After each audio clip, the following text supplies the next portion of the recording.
Hello, this is Nurseology Life by CK. If this is your first time viewing this channel, welcome. If not, welcome back. Today is Sunday, January 30th, 2022, and this message goes out to all licensed nurses, male and female, maintaining and saving lives on the front line.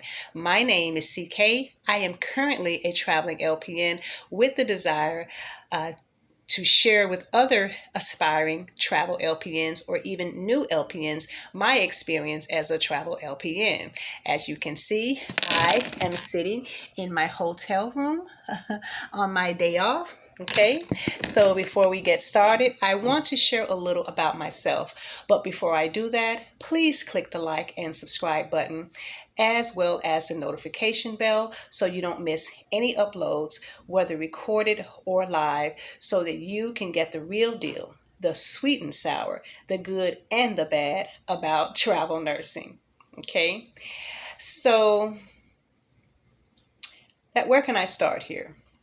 This video, again, is for LPNs who have been thinking about traveling while working. For this video, I am going to assume that you are seeking a full-time 40-hour work week away from home job with the ability to work overtime. Now, I currently work anywhere from 50 to 60 hours a week. I made sure that I was able to do that before accepting the contract, because some assignments do not promise 40 hours a week. So be mindful of that. Also, read the contract thoroughly before accepting an assignment. This could save you a lot of heartache later on down the road, okay? Okay, so let's get started. Again, I am currently a traveling LPN, but before I traveled, I worked in home health for 8 of the 10 years that I have been an LPN. 3 of those years have been in long-term care and assisted living or rehabilitation. So I am what you call a seasoned LPN, but even a seasoned LPN can lose skills. So I decided to get back out into the trenches, so to speak, in order to wake up those skills I learned in the first 3 years of graduating back in 2010. Okay, so that was a very long time ago. I started travel nursing back in December 2021. My first day on the job was December 17th. The company I signed up with does not call themselves a travel nurse agency, but more so a consulting company. So they are the liaison between the nurse and the company in which the nurse will be working for. So my pay comes directly from the rehabilitation center I work for, meaning I am currently an employee of theirs for only 8 weeks, while the consulting company pays for my room and board, my meals, and incidentals. They do not pay a stipend because they are already taking care of my room and board. So for those of you who have never done travel nursing, a stipend is non-taxable pay given to you for room and board. So when you are paid every week or every other week, your stipend will be included with your hourly pay, along with meals and incidentals. As far as my pay is concerned, I earn twice what I normally earn in my home state as a home health nurse. This leads me to the first tip. Okay, traveling is not easy. It's not.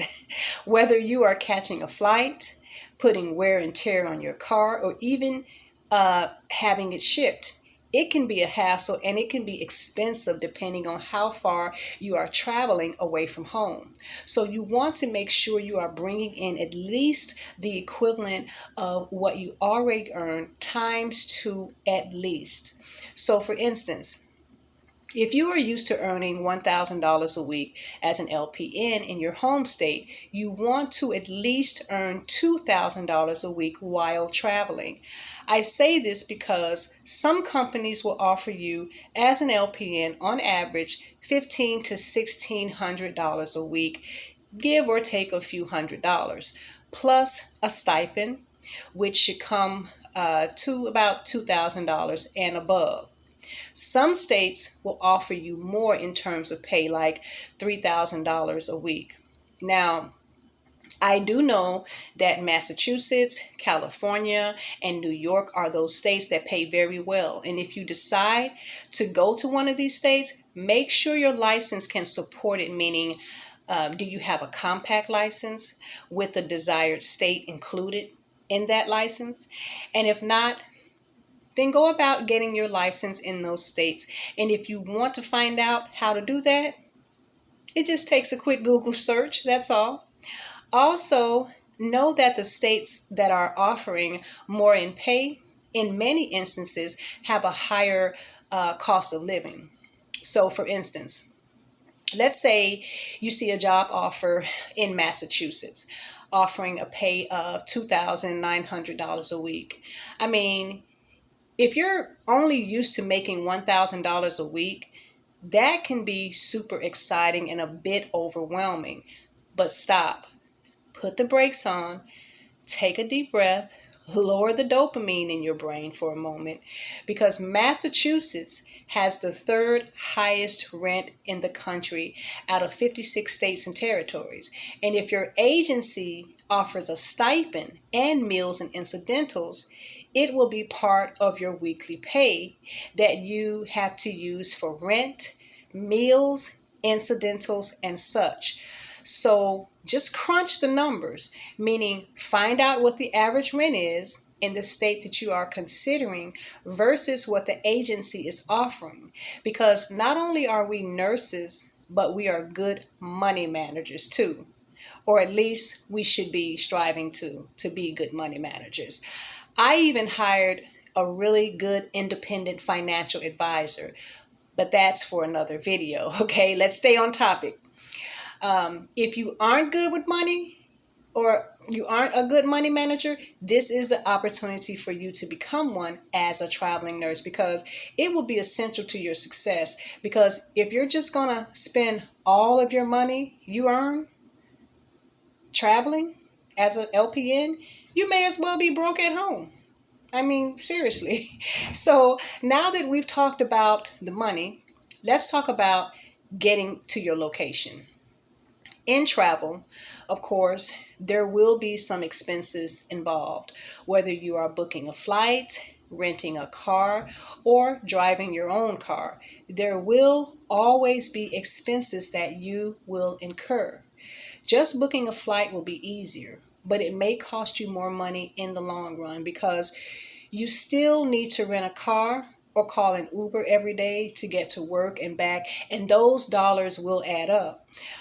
There was an African male nurse that I worked with for a short period of time before his contract was up, and we were signed up with the same consulting company. Well, he just chose to book a flight to his location, and he had to pay $30 a day to get to work and back. Now, that adds up to $150 a week. Now, if you add $150 a week times 8 weeks, which is the length of the contract, you get a whopping $1,200. Now, I chose to have my car shipped for $950 because, look, Sister Girl likes to drive around and window shop on her off day, okay? So now in the contract, the consulting agency stated that they would pay for half of my travel expenses after the contract was up. I offered that if they paid for half of the expenses for my car to be shipped, they wouldn't need to pay for half of my traveling expenses, and they did agree to this. Now, not every company will agree to do this, and if they do, they may not agree to do this with every nurse, but it doesn't hurt to ask. This is what you call an off-the-table negotiation. So negotiation will play a huge part of your success as a travel nurse. You don't want to go in with blinders on as a new travel nurse. You want to you want to take out the scale and weigh your pros and your cons. You want to make sure you are getting the best deal for your time and the hassle of traveling. So if you feel that the contract does not have everything that you need to function at your best while you are away from home, then just negotiate. Okay. You know, my late grandma, a very wise woman, always said, closed mouths don't get fed. In other words, always advocate for yourself as the professional you are. In terms of room and board, you don't want to pay out more than 1/3 of your stipend. So, for instance, if your company is paying you $1,000 a week in stipend, you don't want to pay more than, what is it, $332 a week for room and board. And that adds up to $1,332 a month. And you may find something for less if you are diligent in your search. Also, if there are other nurses traveling to the same work location at the same time you are traveling, there could be a possibility of shared living arrangements, but of course, that could depend on your comfort level. Okay, so now that we've talked about the money, the travel portion, and room and board, let's talk about the assignment. My first day of work was again December 17th. Mind you, for the past 8 years, I've worked as a home health nurse. So my assisted living and long term care skills were a little rusty. Add on forgetting how to put in doctor orders, set up transportation for appointments, lab work, and all of the systems set in place that are supposed to make the work day excuse me, flow more smoothly. I had not done this in years, so I needed to be reacclimated to that system. My first day was a full day of orientation and training, and I knew absolutely zilch about the point care or the point click care system. Point click care system is a cloud-based software designed to help post-acute long-term care providers manage clinical aspects of patients in their care, and it connects with a variety of care networks and service providers, so there is continuity between staff such as physicians, therapy, nursing, dietary, etc. Many long-term care and assisted living facilities use this particular platform. Okay. Now for me, I was a paper nurse, meaning all of my communications was on paper. So I had to orient and train with one of the nurses on the floor, but it was not on the floor that I was assigned to, which was the hardest floor to work on in the building. So, because I am a professional who, again, likes to advocate for myself, I had gone to the director of nursing and said, hey, can I be trained on the floor I was assigned to? Which to which her answer was, well, no, because every nurse over there now is an agency nurse and they don't know the system. So they couldn't train me on it. That was the first red flag. Okay. So you mean to tell me that on the worst unit in the building, you have no regular nurses working employed by you, only agency? So already that that was something that there was something going on. I knew that there was something going on this particular skill unit that no regular staff nurse wanted to deal with. I had already resolved this in my mind, so when I actually stepped on the floor, I wouldn't be surprised. Which brings me to another tip. If you don't remember anything else, I'm telling you, remember that as a travel nurse, about 95% of the time, you will be put on the unit that no one else wants to work. So do with that knowledge that which you need to get through your workday. This could mean coming up with your own system and integrating it with their system. Okay, so I go to train with this regular staff nurse on her unit. And instead of her training and orienting me, she gave me her med card and basically let me pass her medications while she ran off to do something else. Then she would peek back in every 20 to 30 minutes and say, hey, you okay? Now, if that was me training a new nurse to the facility, yes, I would have put the trainee on the med cart only for her to learn the system while I trained her and as she passed the meds. And I never would have left her side unless it was an emergency. Then we together would have taken care of that emergency, because think about it. If she would have worked alone that day, she would have been pulled off of her med cart to handle that emergency by herself anyway, in most cases. Then I would have got her oriented to the unit itself so that she would have known where to find supplies. Because if you have ever worked in a facility as a nurse, then you know that finding supplies or finding the supplies you need for your workflow can be like finding a needle in a haystack if the facility is not very organized. Okay, running around looking for supplies takes time away from your actual nursing care, and every second of every minute is essential. So knowing where to find certain supplies is important. I would have shown her where to find extensions for important telephone numbers that she would need to know throughout her workday. I would have shown her the physician books on the unit to communicate with them. I would have shown her where the crash cart was for full codes. I would have shown her where the emergency evacuation instructions were. I would have even shown her how to find her unit in Point Care Click from her own laptop at home so she could prepare herself the night before.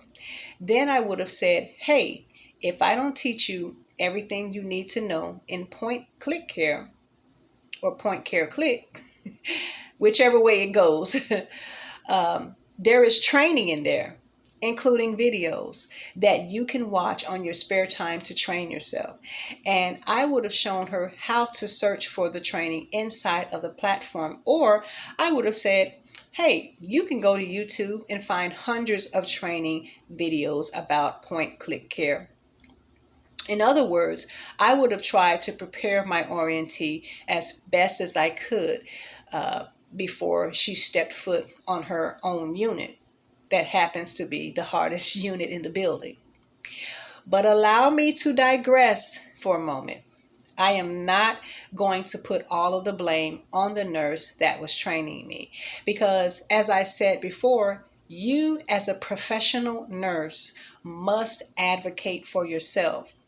What I should have done was ask the scheduler for 1 to 2 more days to orient in order to get trained to the non-cloud-based system the facility has in place. Because of course, in nursing, not everything you will need to do will be in the cloud.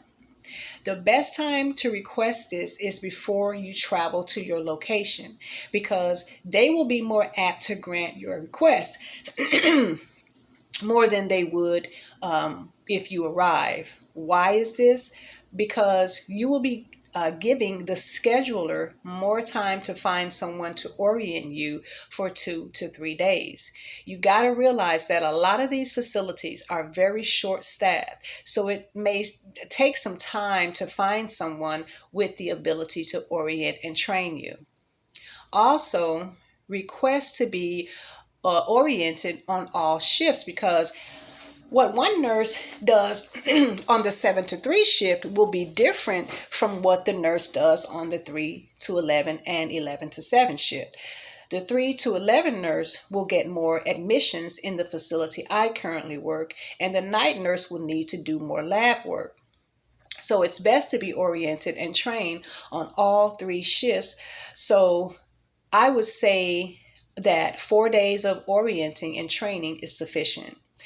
This is where I drop the ball in terms of self-advocacy, because many times experience is the hardest teacher. So now I have been here a little over a month, and I have until February 12th, which is my last day. Then I will be moving on to the next contract, or I may go back home for a while to check in on my family. It's just up in the air right now. In the meantime, I am still working on the hardest unit in the building. And by this time, I have trained myself to work smart and not hard. Even though I still work hard, I have developed a system from the time I clock in to the time I clock out, which makes my job a little easier.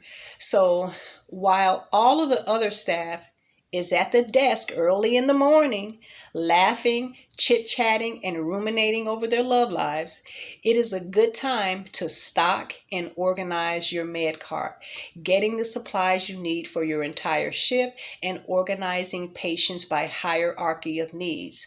So always develop a system around your workflow. Don't go in willy-nilly, because you will just create more work, anxiety, and stress for yourself. And the only thing you will be successful at is aging fast and gaining weight. And us nurses gotta stay fine and healthy to be eye candy for the sick and shut in, okay? So a system will help you, especially if you are thrown on a different unit every day.